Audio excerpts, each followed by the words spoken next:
Good afternoon and welcome to Tuesday's edition of the Jess Strom Show, February 20th.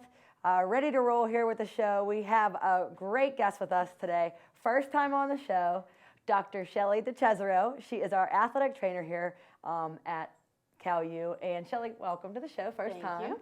So happy to have you on. You do so much for the program, day in and day out. Tell the viewers exactly what your title is here at the university, not just for the women's basketball team, but the other duties that you have as well. All right, so I have a few. So I'm, besides the fact that the girls think I just work women's basketball. So I'm an associate professor, so I teach in our graduate and undergraduate athletic training program. I am the graduate coordinator for our graduate program, and then the clinical coordinator for our undergraduate program, and I'm the department chair as well. Very busy here at Cal U.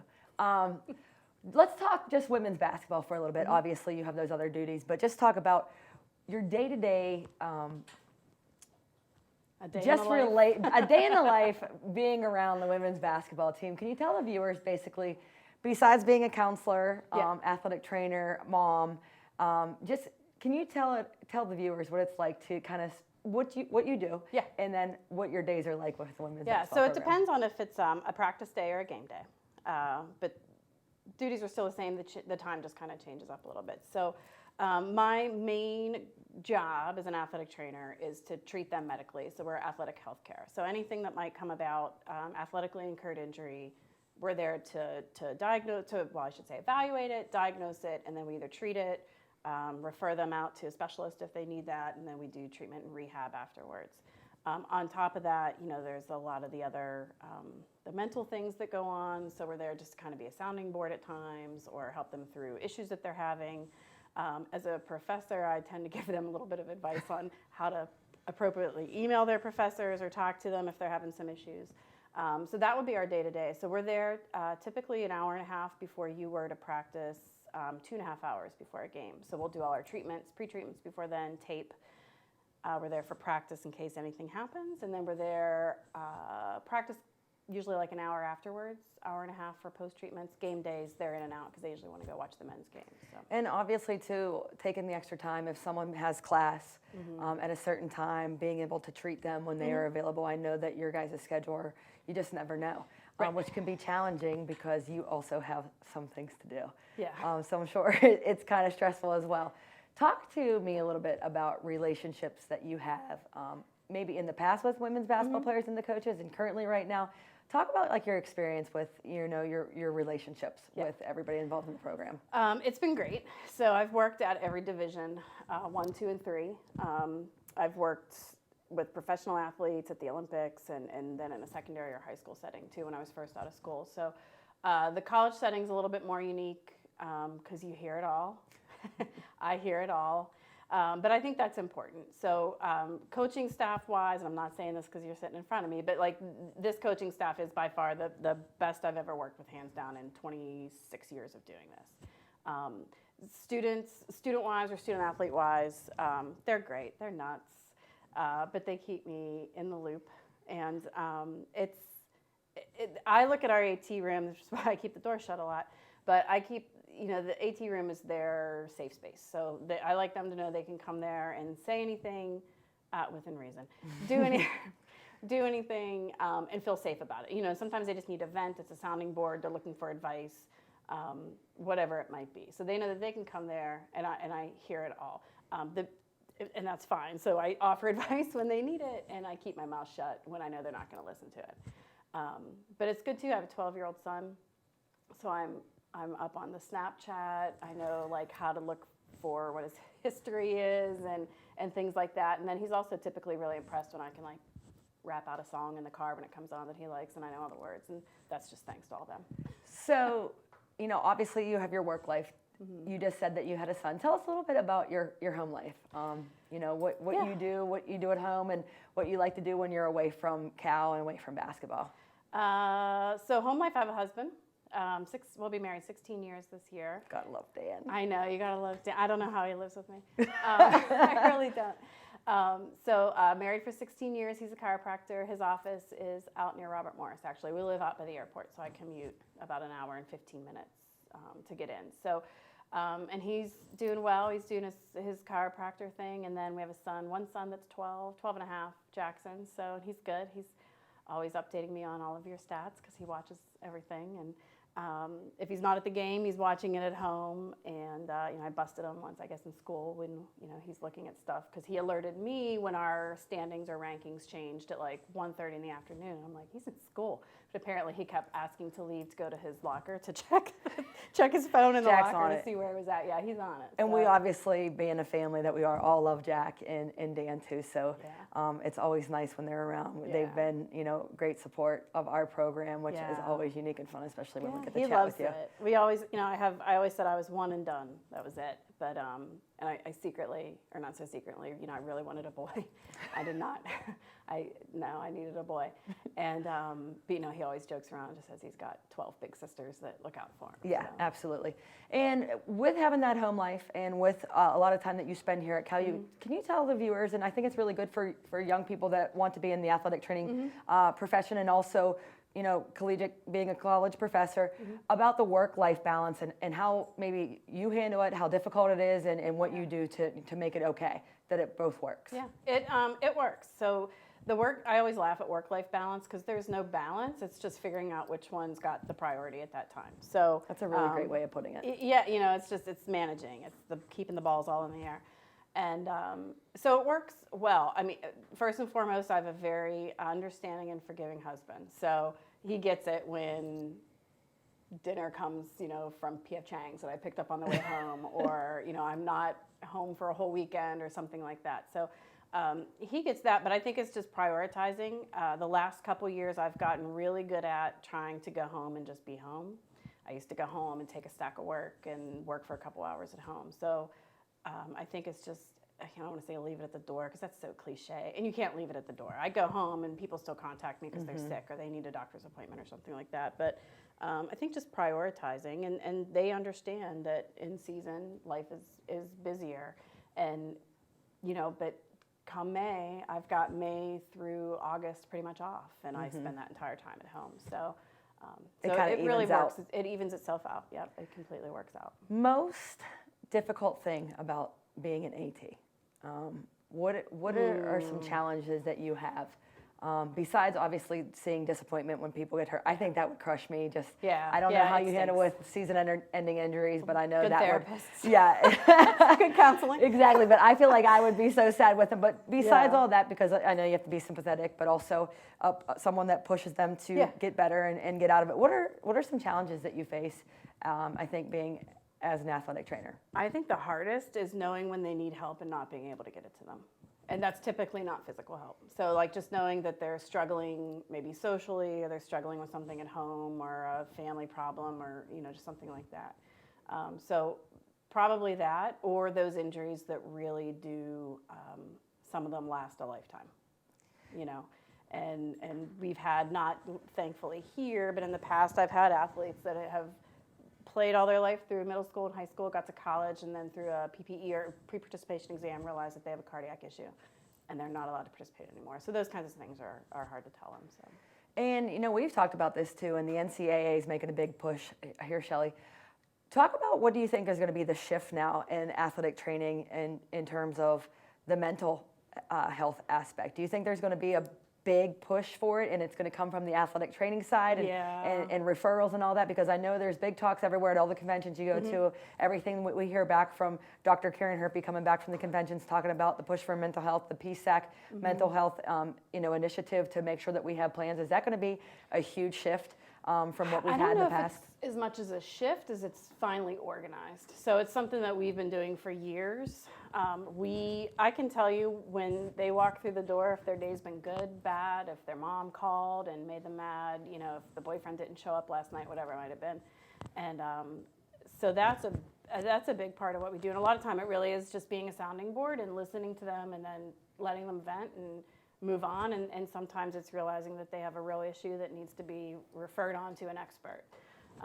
But we've been doing that for years, and it's just really nice to see. So the NCAA hired, for the first time ever, if you can believe it, they never had a chief medical officer.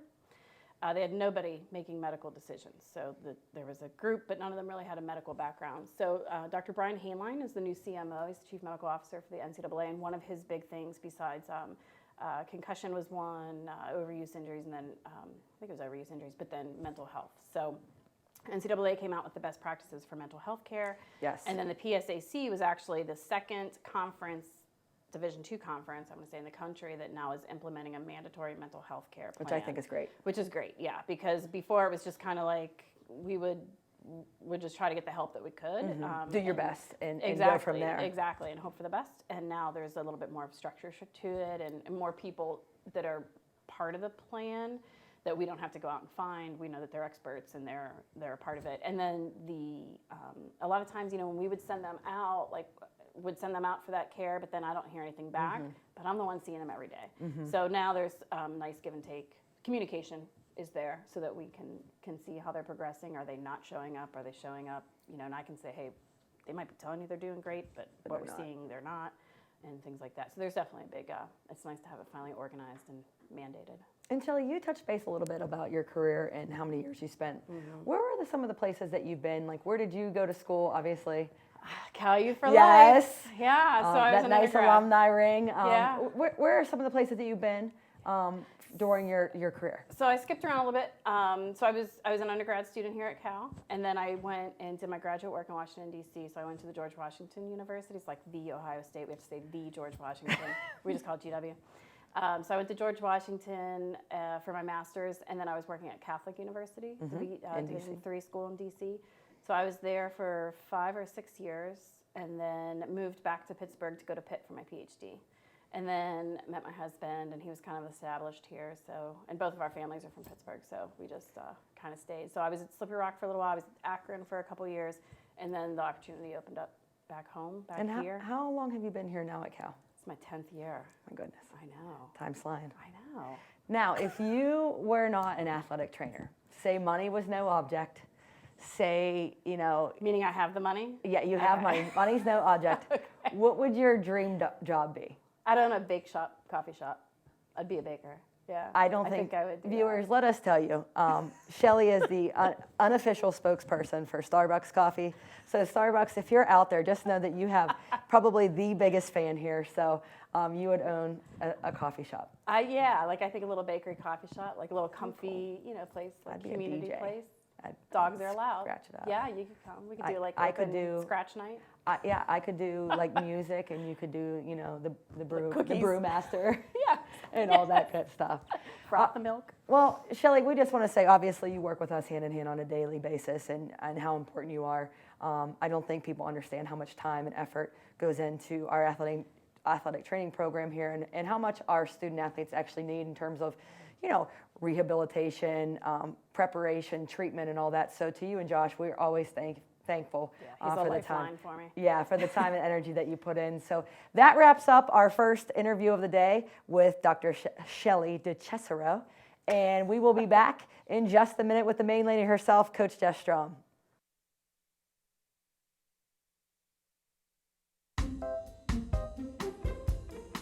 Dylan, what's wrong, man?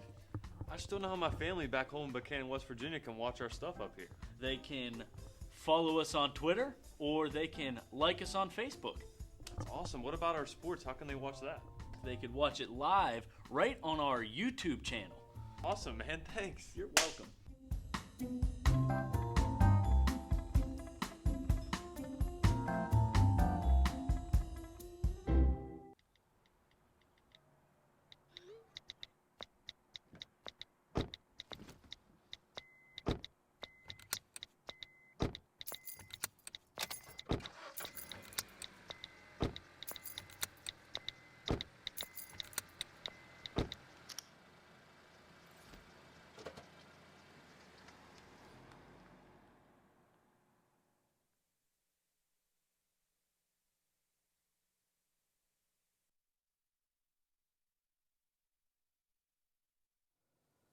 And welcome back to the second half of the Jess Strom Show with the main lady here, Coach Jess Strom, talking about all things Cal U women's basketball, talking about the previous week that we had, and also talk a little bit about, in the upcoming minutes, PSAC standings, regional rankings, and then upcoming games. So let's just hop right in, Jess, to Mercyhurst, a 60-50 victory for the Vulcans.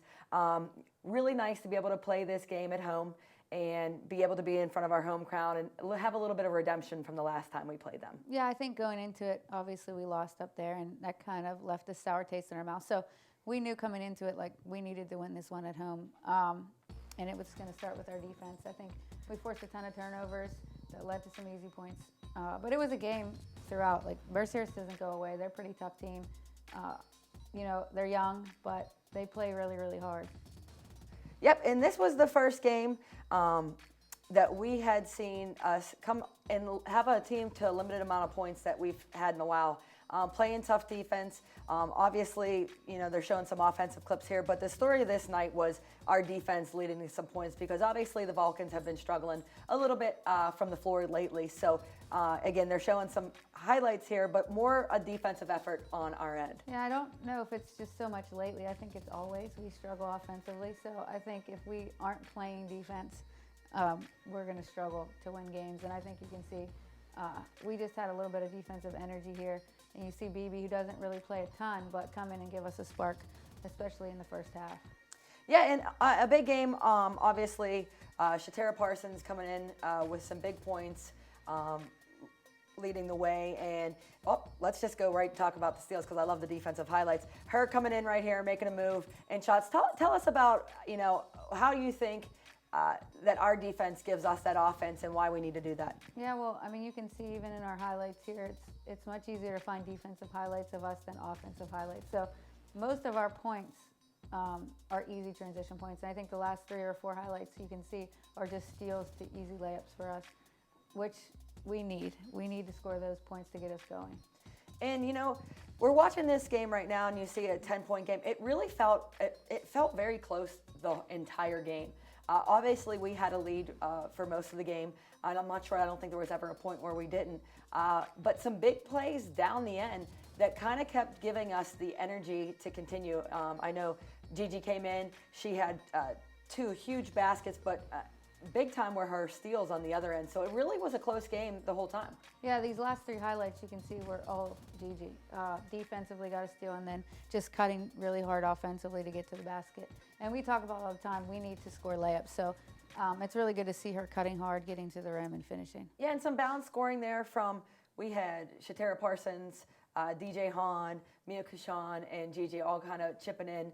And that's going to be pretty typical team effort-wise, getting scores to steals, and that's kind of what we want to do to win some games. Now let's talk a little bit about, after that Mercyhurst game, obviously we are always happy to get a W, even happier to get it at home. We know that we've been doing really well there. Back on the road Saturday to an important PSAC, an important regional game versus IUP. Tough one for us on the road. Didn't play, the way that we probably had wanted to play coming out as Cal U. But what were your thoughts on going up to IUP this past Saturday? I think, obviously you're going into the game and you're fighting for first place in the PSAC. I don't know if we were nervous. I don't know what we were, but definitely just didn't show up with the same intensity that we needed to. IUP is a very good team, but at the same time, I think we didn't play to our standards. And I think, the players know that. I think they were kind of disappointed, embarrassed with the way we performed. And hopefully we get another shot to play IUP this season in the PSAC tournament. Yeah, and you see the highlights. Obviously, when we look back and think about it, you kind of, it's hard to find highlights when you have a margin like that. But there were still some things that we did well. When you have a game like that, Jess, what do you tell your team? What do you talk about after a loss like that to an opponent that we've been battling for so many years in the top spots? When you go up and you don't play to your expectation and you just don't feel like you had full effort or intensity that we would like, how do you address the team and kind of bounce back from that? I think you just have to be honest. I don't think you can sugarcoat it. I don't think you can make good where there is no good. I think you just say, hey guys, we didn't show up this day, and get better. You know what I mean? You can't take it back. It's over.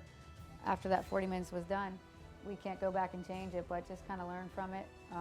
When there's important games like that, you have to show up. IUP showed up with a different intensity there than they did when they played here, and we just didn't match it. In a game under the belt, obviously you see in this game that Bianca Jasper did not play. Tell us how important it is and how difficult it is to play without a point guard that you've had basically all season. Do you think it's a big deal? Do you think that it should be easy to take over? Talk to us a little bit about that. Yeah, I might be a little bit biased, but I think it's huge. I think it's consistency. I think Bianca was running all of our plays. She's pretty smart defensively too, so she was an important part of our team that we were missing this game.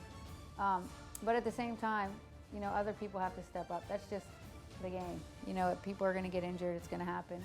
It's happened to us before in the past, so it's just a matter of somebody else stepping up and taking over. And I know it's people that aren't usually in that position, so it might take them a couple games, but they just have to figure it out and do what we need to do to win. And the good part about us is they can all still play defense. Yes, and DJ Hahn came out perfect 3 for 3 from the three-point line, kind of getting her shooting stroke back. Do you put that to bed and just move forward, or do you spend more time talking about it? No, I think we didn't even watch it as a team because there was no use in going back and pointing out all the mistakes. It would have took a long time to do one, and I just think we need to move on. It's not going to help us with this team. We got to move on, and we have a big game tomorrow in Seton Hill, so we can't really waste time focusing on that. Yep, and watching a lot of Seton Hill and spending a great deal practicing feels very similar to kind of how we played against Mercyhurst, or you lose one away, you're not happy. You want to come back, especially on your home court, defend it for the year. Thoughts going into Seton Hill? Seton Hill's a good team. They have some seniors, juniors that have been playing together for a long time. So they can make shots. So I think for us, our focus has to just be our defense. We can't let them shoot threes.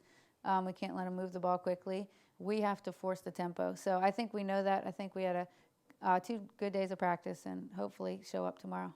And Seton Hill has some players. Jenna Kaufman having a fantastic senior year. You have Hay, you have Trest, you have people that can do some things, and other people that come in off the bench, to shoot the ball and make some plays. What is the challenge when you play Seton Hill? What do you think is, we had a losing game out there. What do you think are some of the things that they do really well? Yeah, I think obviously they shoot the ball really well. So if you give them open shots, and with us, we trap a lot, we pressure the ball. If you don't do that correctly, you give up open shots. So they can hit open shots. We can't leave them open. And I think their defense gives us problems. Mm-hmm. They play a matchup zone usually against us, and they tweak it for us. A lot of teams have been packing in the paint because we aren't the greatest outside shooters. So, it's hard sometimes when everybody's in the paint and they're focusing on guarding Shatera, and it's hard for us to get offensive rebounds. So I'm sure they're going to play some sort of packed-in zone or a packed-in man. So just getting the shots we want to take. And can you believe, we're sitting here, it's Tuesday. We play, obviously, tomorrow versus Seton Hill, and then Saturday, Senior Day, Alumni Day versus Clarion. Can you believe it's the tail end of the season? It's the last week of the regular season. No, it's definitely gone fast. I feel like I always say that every year, that it flies by. But it's here. Like, this is the best time of the year. Hopefully, we can make a run in the playoffs and make the NCAA tournament and make it last a little longer. And in terms of PSAC standings and in terms of regional standings, we see the PSAC standings.